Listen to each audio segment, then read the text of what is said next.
Election میں پیسہ دے کے کوئی ووٹ نہیں خریدا. مجھے کھانا بھی دیا, شیلٹر بھی دیا, ووٹس بھی دیا. چیف منسٹر بننا چاہتا ہوں, آپ نے کیوں الیکشن مجھے لڑایا؟ پھر میں نے کہا میاں صاحب آپ نے جو کرنا کرو, مجھے یہ گھڑی گھڑی نہ پوچھ. پر بڑا انڈیا نے شور کیا کہ پہلی دفعہ پاکستان نے خود فیصلہ کیا حنزہ کا خدمت کروں گا. میں حنزہ والوں کو میں نہیں چھوڑ سکتا. مذہبی تعصب ختم ہو جائے گی اور آپ ایکسیپٹیبل ہے.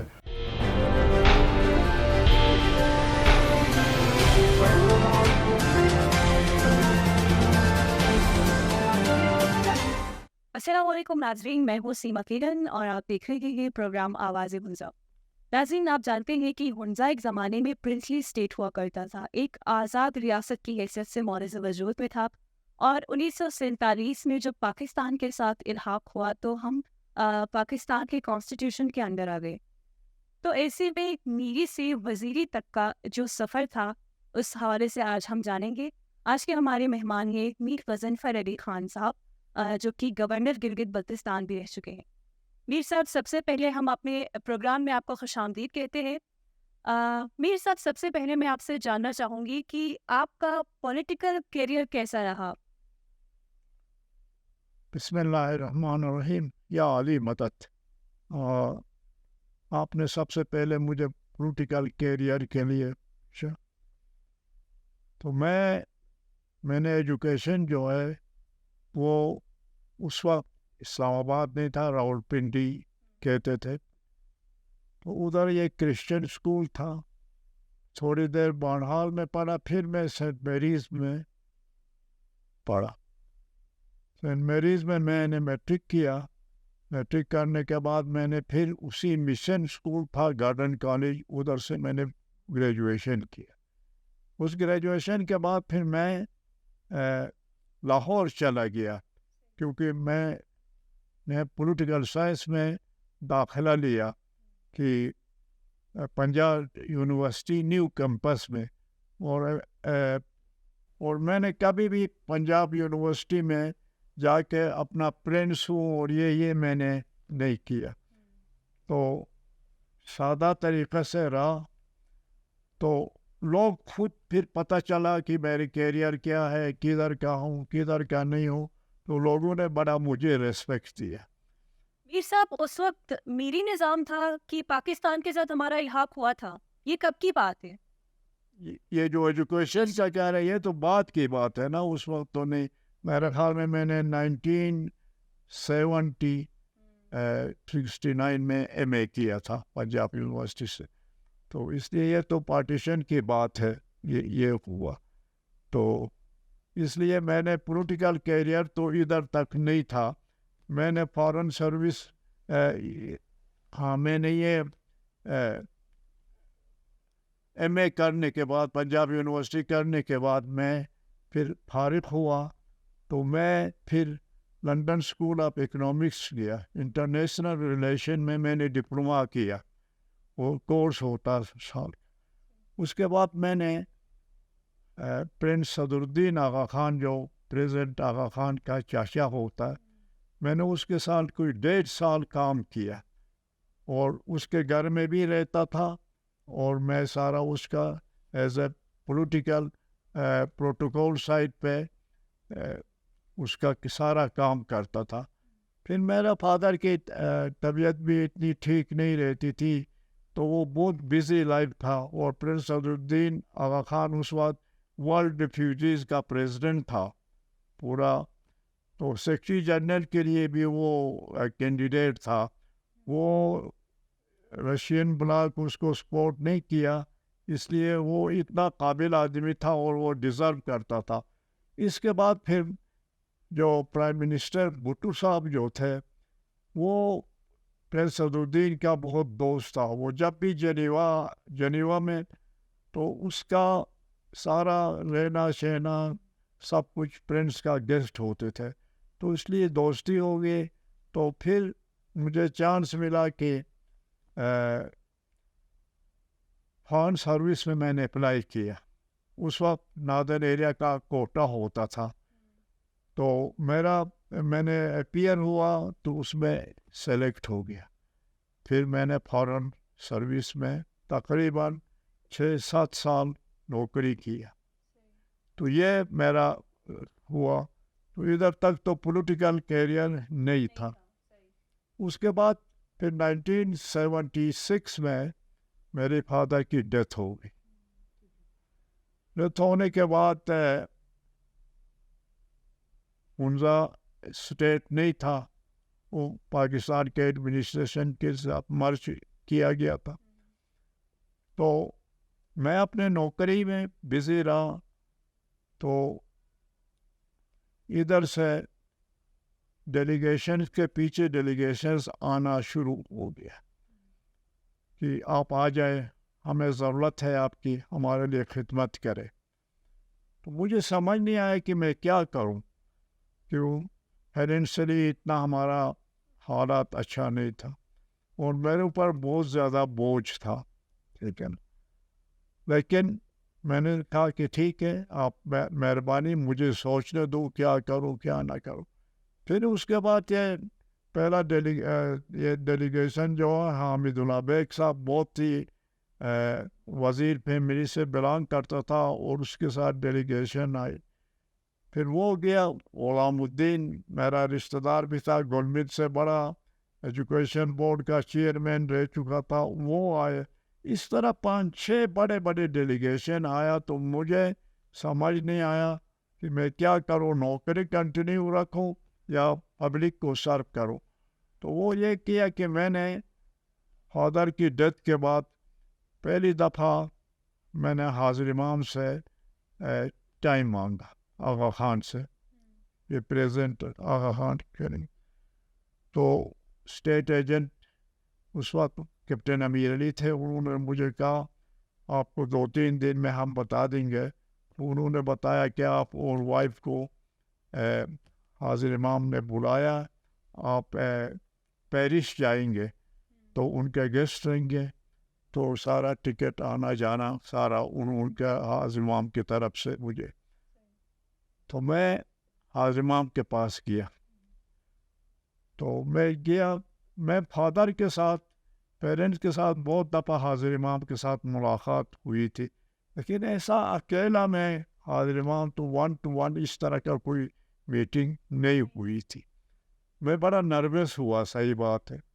تو وہ حاضر امام جو ہے ہمارا, وہ بڑا سافٹ اسپوکن آدمی ہے, بڑا آرام سے بات کرتا ہے کہ عام آدمی کی طرح کر سکتا, اس میں کوئی ڈرنا یا کوئی ایسی بات نہیں ہے.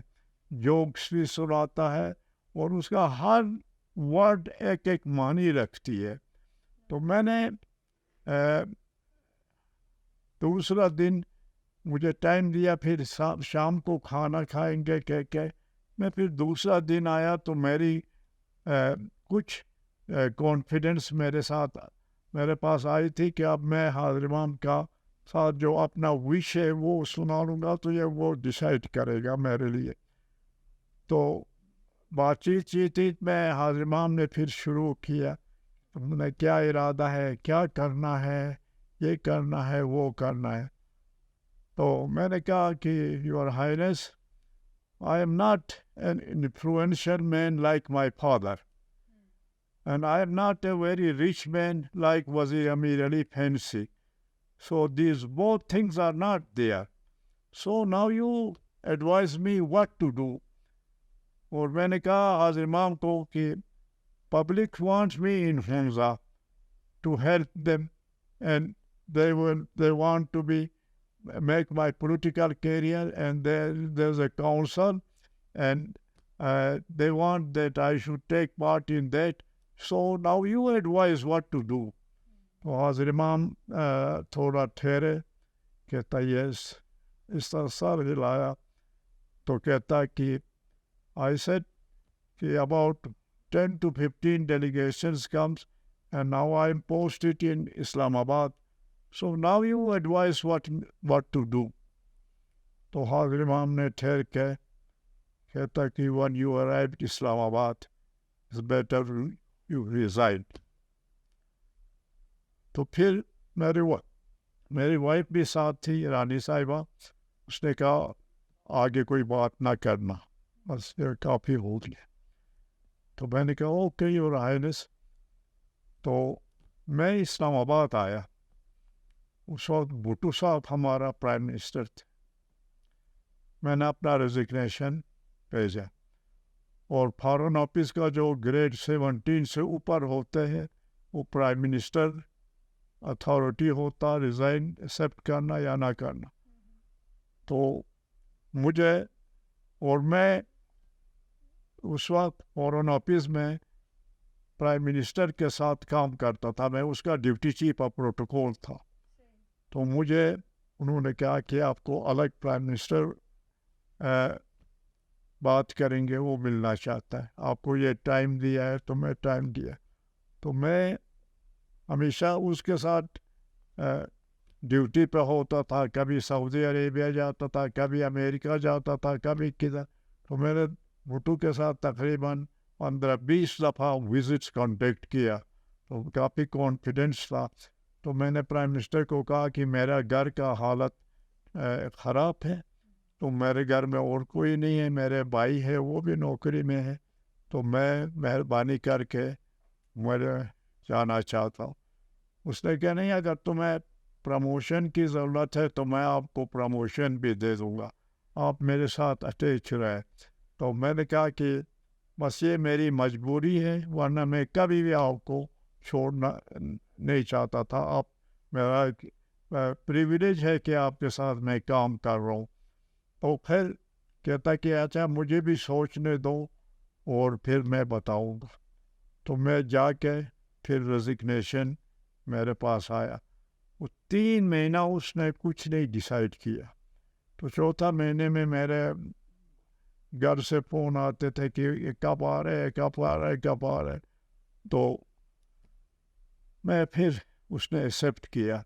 اور چند دن کے بعد پرائم منسٹر چینج ہو گئے اور ضیاء الحق صاحب کی حکومت آ گئی. تو میرا ریزگنیشن ایکسیپٹ ہوا.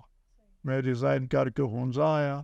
تو ہنزہ میں میرے خیال میں کچھ 4-5 مہینے رہنے کے بعد جو دوسرا اس وقت ناردرن ایریا لیجسلیٹو اسمبلی نہیں تھی, اس وقت صرف ناردرن ایریا کونسل کہتے تھے. اس کونسل کے لیے الیکشن ہونا تھا. تو میں نے میرے لوگ آئے تو کہتا بس اللہ کا نام لے لو, آپ اپلائی کرو. تو میں نے اپلائی کیا اور میرے خیال میں میرے ساتھ وزیر بیگ صاحب کے ساتھ کانٹیسٹ ہوئی. تو مجھے ان اپوز ان کا پیپر ریجیکٹ ہو گیا اور میں ان اپوز پہلی دفعہ ہنزہ کا اس کا کونسل میں الیکٹ ہو گیا. الیکٹ ہونے کے بعد ادھر سے میرا پولیٹیکل کیریئر اسٹارٹ ہوئی. تو میں نے اس وقت آرمی کی حکومت تھی, جو گلگت کا جنرل تھا وہ جنرل میرے خیال میں اسلم شاہ صاحب تھے, ایڈمنسٹریٹر زون ای کے. اس نے مجھے بلایا اور میرا فادر کا ساتھ ان کی جان پہچان تھی. تو اس نے کہا کہ دیکھیے میر صاحب, آپ لوگوں کا نمائندہ ہے اور آپ یہ نہیں کوشش کریں کہ صرف چیف سیکرٹری یا آئی جی پی یا اس طرح کے بڑے لوگوں کے ساتھ اپنا تعلقات رکھو. نہیں, آپ نیچے سے گورنمنٹ سرونٹ چاہے جو چھوٹا نوکری میں بھی ہے, چھوٹا اسٹیٹس میں بھی ہے, جا کے ان سے ملے, تحصیلدار سے ملے, پٹواری سے ملے, اور یہ جو چھوٹے PWD کے آفیسرز ہیں ان کے ساتھ ملیں. تو آپ ان کا لوگوں کا جب کام کرو گے نا پھر آپ کو پتہ کرے گا. تو آپ اس طرح کا بیہیویئر میرے خیال میں آپ ایکسیپٹ کریں, میرے ایڈوائس ہے. تو اس کا ہمیشہ مجھے یاد آ گیا. میں نے اپنے کو چھوٹا یا بڑا نہیں سمجھا, لوگوں کے لیے کام کیا. اور صحیح بات ہے کہ یہ ہنزہ اس طرح کا ہنزہ نہیں تھا اس وقت. نہ بجلی تھی, نہ روڈز تھے, بہت نہ میڈیکل فیسلٹیز نہیں تھی. یہ سب کچھ عجیب سا لگتا تھا ادھر. تو میں نے اپنا میرے خیال میں 4 سال کا ٹینیور پورا کیا، اور میں نے مرنے تک کوشش کیا کہ ہنزا کو اوپر روڈز بناؤں، بجلی بناؤں، اور یہ بناؤں، یہ بناؤں. تو اور گورنمنٹ جو تھی انہوں نے بھی بہت ہیلپ کیا. اور پھر ضیاء الحق صاحب جو تھے اس وقت پریزیڈنٹ بن گئے، اور وہ ہنزا آئے اور میرے گھر پہ تشریف لائے اور رات بھی ٹھہرا. تو اس کے بعد پھر گورنمنٹ کے ساتھ میری کافی اچھا ریلیشن ہوا. تو جو ہمارا آرمی جو تھی انہوں کے نظر میں آیا، تو یہ پہلا جو مجھے اسائنمنٹ ملا کہ انہوں نے پہلی دفعہ ہم 3 آدمیوں کو ناردرن ایریا سے ریپرزینٹ دیا مجلس شورا میں. وہ اس کا ضیاء الحق صاحب نے مجلس شورا بنایا تھا. میں تمام پاکستان سے جو آؤٹ اسٹینڈنگ لوگ تھے نا، اس میں کوئی 200-300 ممبرس تھے. تو اس میں ہمیں پہلی دفعہ ہمیں نمائندگی ملی ناردرن ایریا سے. اور میرے ساتھ ایک سکردو سے تھا، ایک ادھر سے استور سے تھا، وزیر مہدی سکردو سے تھا، اور یہ افلاطون صاحب تو یہ استور سے تھے. تو اس پر بڑا انڈیا نے شور کیا کہ پہلی دفعہ پاکستان نے خود فیصلہ کیا ہے ہمارا، تو کشمیر کے لیے یہ کیا. لیکن آرمی والوں نے سپورٹ کیا مجھے. کرنے کے بعد میں وہی 3-3.5 سال تقریباً اس کونسل میں رہا. تو ساتھ ساتھ این اے کونسل کا بھی ممبر تھا، اور اس میں مجلس شورا کا بھی ممبر تھا. تو یہ جب ختم ہو گیا مجلس شورا کے تقریباً 3-4 سال اس میں گزارنے کے بعد پھر دوبارہ الیکشن آئے. تو میں زیادہ ڈیٹیل میں اس میں نہیں جاتا ہوں. اس کے بعد یہ ہوا کہ مجھے کنٹینیوسلی ہنزا سے 7 دفعہ الیکٹڈ ممبر رہا، 7 دفعہ. تو ساتھ میں جتنا بھی ڈیولپمنٹ ہوا اسکول سے، کالجز سے، روڈ سے، ہاسپٹل سے، ڈسپنسریاں، یہ سارا کچھ میں جتنا کر سکتا تھا یہ ڈیولپ کیا. تو ہنزا پہلے سے بہتر ہو گئی. اور اس وقت سے پہلے ہنزا ریسٹرکٹڈ ایریا ہوتا تھا، اسپیشل پرمٹ لے کے ہنزا آنا پڑتا تھا، وہ ختم کیا. تو کافی ہو گیا. پھر 1962 کا موقع آیا، تو اس میں ادھر تک روڈز نہیں تھے، آپ کو پتہ ڈیفیکلٹی تھی. تو یہ ضیاء الحق کے ساتھ سٹارٹ ہوا. تو اس کے بعد پھر چائنا کا وہ آئے، اور ان میں KKH روڈ نئی اسٹارٹ ہوئی تھی. تو وہ 1962 میں شروع ہو گئی. اس میں آپ ان پکچر تھے؟ ہاں، اس میں ہوا. تو پھر یہ اس کی جو ایگریمنٹ کا مجھے یاد ہے، نہیں یہ ضیاء الحق نہیں تھا، ایگریمنٹ ہوئی تھی 1960s میں، ٹھیک ہے نا. تو پریزیڈنٹ ایوب بیجنگ جا رہا تھا، تو ادھر سے شاید چائنیز جو پرائم منسٹر تھے چو انلائی، انہوں نے KKH کے روڈ ایگریمنٹ کرنے کے لیے ذوالفقار علی بھٹو فارن منسٹر اور چو انلائی چائنیز پرائم منسٹر، ان دونوں کا ایگریمنٹ ہوا. تو پھر چو انلائی نے ایوب خان کو میسیج بھیجا کہ ہنزا ابھی ایک اسٹیٹ ہے، تو وہ اسٹیٹ کا رولر کو اس پہ ایگریمنٹ پہ سائن کرنا پڑے گا. تو اس لیے ویر آف ہنزا کا ہونا ضروری ہے. تو پھر ایوب خان نے میرے والد کو ساتھ لے گئے، اور ادھر پھر یہ KKH روڈ کا ایگریمنٹ ہوا. اس کے بعد جب پھر اس نے ایوب خان، میرے خیال میں اس وقت 62 تھا تو وہ تھا KKH شروع ہوا. اس کے بعد جو ہے نا جو ریئل لائف جو ہونا KKH روڈ کے واس اسٹارٹ ہوا. پہلے وہ منطقہ جو پرانا سلک روٹ کہتے تھے ادھر سے روڈ بنانا چاہتے تھے, لیکن وہ بارڈر کراس کر کے ساتھ رشیا کے بارڈر کوئی 4-5 کلومیٹر کا فیصلہ تھا, انہوں نے ایوائڈ کر کے یہ خنجر آفتاب سے راستہ بنایا. تو اس طرح پھر میرا جو کیریئر ہے شروع ہوا. لگاتار 5-6 دفعہ ہنزا والوں نے الیکٹ کیا. میرے ساتھ اپنا رشتہ دار تھا, وہ بھی کبھی کھڑے ہو گئے الیکشن میں, لیکن مجھے میجورٹی سے جیتتا رہا. میر صاحب, آپ کا انٹرنیشنل اثر رسوخ تھا اور گلگت بلتستان میں بہت اہم عہدوں پر فائز رہے ہیں, تو اس میں کیا ہنزا میں میجر ڈیولپمنٹس ہمیں دیکھنے کو ملے؟ بجلی سب سے زیادہ تھی, بجلی کی کمی تھی نا, بجلی نہیں تھی. اس پہ ہم نے اسپیشل پروجیکٹ دیا, یہ حسن آباد سے بجلی کا وہ پروجیکٹ صرف یہ سینٹر ہنزا کے لیے اس سے کیا. لیکن ہنزا تو اس وقت بھی جو ہے تاریکیوں میں ڈوبا ہوا ہے. دیکھیے آج کل 5 یا 6 پروجیکٹس ہے بجلی کا. بجلی کا کام کوئی 1 مہینہ یا 2 مہینے میں نہیں ہوتا, ٹھیک ہے نا.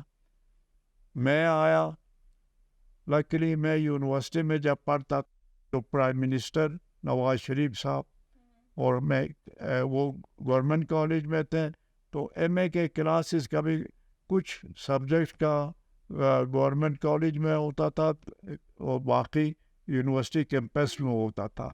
ان کے ساتھ میری بہت دوستی ہو گئی پرائم منسٹر کے ساتھ. اب مجھے پتہ نہیں تھا اس وقت کہ یہ پرائم منسٹر ہوگا اور میں گورنر ہوگا یا چیف منسٹر ہوگا, یہ کوئی قسمت کی بات تھی.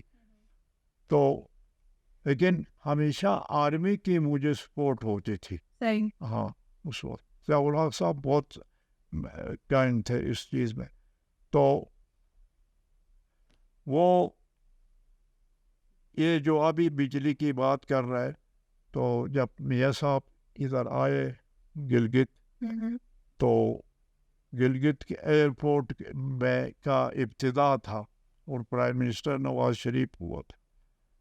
تو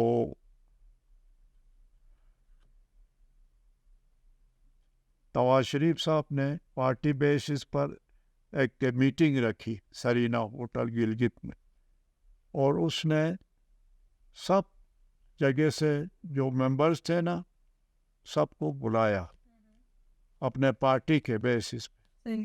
اس نے پوچھا, ہر ایک سے پوچھتا تھا. تو سرینا میں میٹنگ ہو کے پہلے مجھے جو حفیظ الرحمان صاحب تھے وہ پارٹی کے پریزیڈنٹ تھے, تو مجھے کوئی پہلا چانس نہیں دیا. مجھے پیچھے بٹھایا تھا. نواز شریف نے کہا آ کے میرے ساتھ بیٹھ. میں آگے بیٹھا تو اسپیکر کو پہلے دیا, اس کی بات اتنی غور سے نہیں سنا, کیا نام ہے آپ کا, عجیب سا نام ہے, اس طرح کی بات جوک موک کر کے ٹانا. پھر اب تیسرا آدمی کو چاند دیا نا, نواز شریف نے کہا بیٹھے. کہتا میر صاحب آپ بتائیے آپ نے. تو کہتا آپ کو کیا چاہیے. میرے دل میں تھا, اور ان لوگوں نے بھی مجھے نہیں کہا تھا. میں نے کہا سر کہ یہ ہنزا جو ہے ایک اسٹیٹ تھا, آج وہ نہیں ہے, تو لوگ بڑے خواہش رکھتے ہیں کہ ہمیں الگ ڈسٹرکٹ دے دے. تو میری وائف تھی, اس نے ساتھ یہ بولی, اس سے پوچھا کہ آپ کو رانی صاحبہ کیا چاہیے. تو اس نے کہا کہ مجھے وومن اس کا یونیورسٹی کا کیمپس دے دے. وہ بھی اس نے دیا. اس کے بعد تیسرا میں نے جو تھا وہ میں نے عطابات لیک سے ایک پروجیکٹ بجلی کی مانگی, تو اس کا ہوا 34 میگاواٹ بجلی کا فیزیبلٹی رپورٹ تیار کر لیا. ٹھیک ہے نا. اس کے بعد حکومت چینج ہو گئی, میں آیا, یہ ہو. تو اس نے پھر یہ بھی کہا کہ اگر اس میں پیسے اس پر 9 بلین پیسہ کاسٹ آ رہا ہے، اگر یہ بہت زیادہ ہمیں بوجھ پڑی تو پھر میں آپ کو میاں صاحب نے یہ فرمایا کہ آپ جو ہے چائنا بھیج دوں گا سنکیانگ، اور جو اس وقت جو پرائم منسٹر تھا وہ آپ کے بارے میں بھی جانتا تو اب پرسنلی، اور ہنزا کے بارے میں بھی آپ کی ریلیشن پرانا کیا تھا، تو اس بیسس پر اس کو سی پیک میں ڈالیں گے تو پیسے کا کوئی مسئلہ نہیں ہوگا. ٹھیک ہے، اس پر نواز شریف بھی چلے گئے، میں بھی ریزائن کر کے گیا. تو وہ 34 میگاواٹ بجلی کا میں نے ایک نیک سے پاس کروایا. اب پیسے کی ضرورت تھی. اس کے بعد واپڈا کا جو چیئرمین ہے وہ بھی جنرل مزمل صاحب تھے، ادھر گلگت کا کمانڈنٹ بھی رہا تھا اس کا. اس نے کہا کہ نہیں، فون کیا کہ میر صاحب میں نے تو بڑا آپ کا فیور کیا، اب میں نے 34 سے لے کے 54 میگاواٹ بجلی کے لیے اپروو کرایا. تو میں نے کہا جنرل صاحب آپ نے تو کیا، لیکن اب اس کے لیے 22 بلین پیسہ چاہیے، وہ کدھر سے لائیں گے آپ بتائیں.